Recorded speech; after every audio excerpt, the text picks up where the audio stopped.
हमारे साथ सीनियर सहाफ़ी और तज्ज़ियेकार हामिद मीर साहब मौजूद है।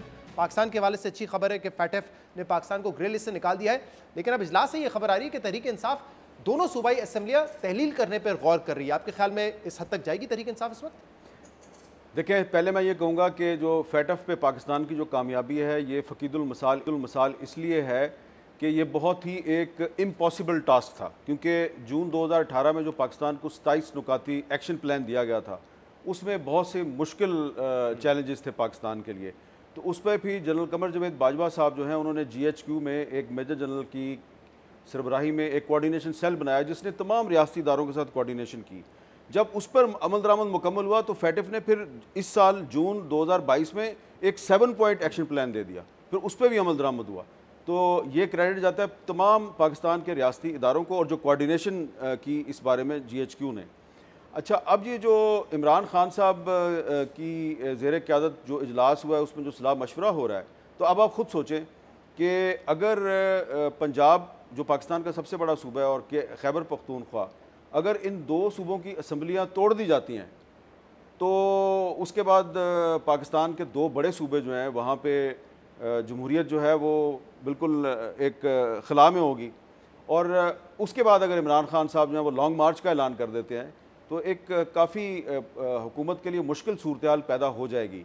यहाँ पे मैं आपको ये भी बता दूँ कि मई 2022 यानी कि आज से कुछ महीने पहले जी, अगर इमरान खान साहब 25 मई को लॉन्ग मार्च का ऐलान ना करते तो शायद शहबाज शरीफ साहब हैं वो 21 को असम्बलियाँ तोड़ने का ऐलान करने वाले थे। जी, और सुना है कोई तकरीर भी तैयार रखी थी उन्होंने। तकरीर भी तैयार कर ली थी, लेकिन जब इमरान खान साहब ने लॉन्ग मार्च का ऐलान कर दिया तो फिर वो बैकआउट कर गए।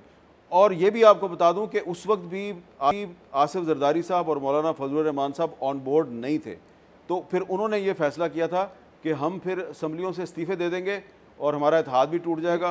ये मिसाल आप जो दे रहे हैं कि इसलिए दे रहे हैं कि अभी भी ऐसा कोई प्लान है असेंबली तहलील करने का? अब इसलिए कि अब मुश्किल हो गया ना। हाँ।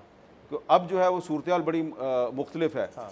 तो अभी भी पिछले कुछ दिनों में कुछ अनऑफिशियल कॉन्टैक्ट्स हुए हैं मुस्लिम लीग नून और तहरीक इंसाफ के दरमियान, अनऑफिशियल। ओके। वो जो इमरान खान साहब कह रहे हैं ना कि इस्टेब्लिशमेंट से मुज़ाकरात हो रहे हैं, वो कोई मुज़ाकरात नहीं थे, हुकूमत से हो रहे हैं। इस्टेब्लिशमेंट ने इनको ये कहा था कि आप एक दूसरे के साथ मुज़ाकरात करें। तो वो ऑफिशियल मुज़ाकरात तो नहीं हुए, लेकिन कुछ कॉन्टैक्ट्स हुए आपस में, उनको हम मुज़ाकरात नहीं कह सकते। लेकिन आज इलेक्शन कमीशन का फैसला आ गया तो मेरा ख्याल है वो जो कॉन्टैक्ट्स हैं वो भी ख़त्म हो गए। लेकिन मीर साहब, अगर दोनों असम्बलियाँ तहलील कर भी देती है, एक तो काफली की मदद से और दूसरा KP में खुद वो तहलील कर देते हैं, तो भी क्या गारंटी है कि 3 महीने के अंदर इन दोनों सूबों में एटलीस्ट इलेक्शन हो जाएंगे, या इन असम्बलियाँ तोड़ने की वजह से कौमी असम्बली भी टूट जाएगी? ये गारंटी होगी तभी ये इंतहाई कदम उठाएगी ना तहरीक इंसाफ। नहीं, एक क्या उसकी सूरत हाल पैदा हो जाएगी ना, फिर आप पाकिस्तान को कैसे चलाएंगे?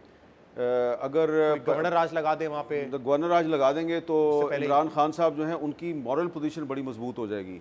हाँ। उनकी जो हुकूमत के ख़िलाफ़ जो तहरीक होगी उसमें बड़ा ज़ोर आ सकता है। हाँ। क्योंकि बहुत से लोग ये कहते हैं जी अगर इमरान खान साहब वाकई पाकिस्तान में कबल अज़ वक्त इंतखाबात करवाना चाहते हैं तो वो खैबर पख्तूनख्वा और पंजाब की असम्बली तोड़ दें। तो अगर उन्होंने तोड़ दी तो फिर पीपल्स पार्टी ये क्योस आपके ख्याल में लीड करेगा टूवर्ड्स जनरल इलेक्शन?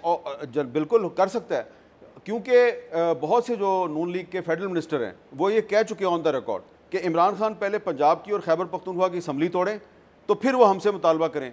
तो पीपल्स पार्टी भी ये कह चुकी है कि आप पहले तोड़ें, फिर हम सोचेंगे कि सिंध असम्बली तोड़नी है नहीं तोड़नी। अच्छा भाई साहब, ये इमरान खान साहब ऑब्वियसली फौरी तौर पे कुछ इसलिए चाहते हैं क्योंकि नवंबर उनके लिए बड़ा इंपॉर्टेंट है, नवंबर की तैनाती इतनी इंपॉर्टेंट, लेकिन ये क्यों है? आज भी ये खबर आई और उस मीटिंग में आप भी गालिबन शरीक थे कि आर्मी चीफ साहब ने दोबारा कह दिया कि मैं 5 हफ्ते बाद रिटायर हो रहा हूँ, मैं रिटायर हो जाऊंगा, ऑब्वियसली फिर कोई नए चीफ आएंगे। तो अभी भी इमरान खान साहब क्यों नवंबर की तैनाती से पहले ही लॉन्ग मार्च करना चाहते हैं?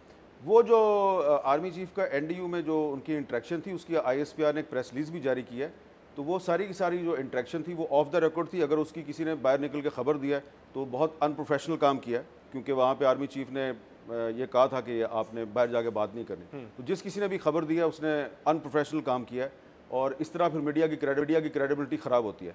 लेकिन मैं ये समझता हूँ कि ये जो आज इलेक्शन कमीशन का जो फैसला आया है, इस इलेक्शन कमीशन के फैसले पे जो लोग ढोल पीट रहे हैं और मिठाइयाँ बांट रहे हैं वो इस पर ज़्यादा खुश ना हो, क्योंकि ये काफ़ी कमज़ोर फैसला है हाँ, ये मेरी इतला है, मेरी इन्फॉर्मेशन है कि कुछ और मुकदमात हैं, उनमें इमरान खान साहब के खिलाफ अगर फैसला आता है तो उसका उनको ज़्यादा नुकसान पहुंच सकता है।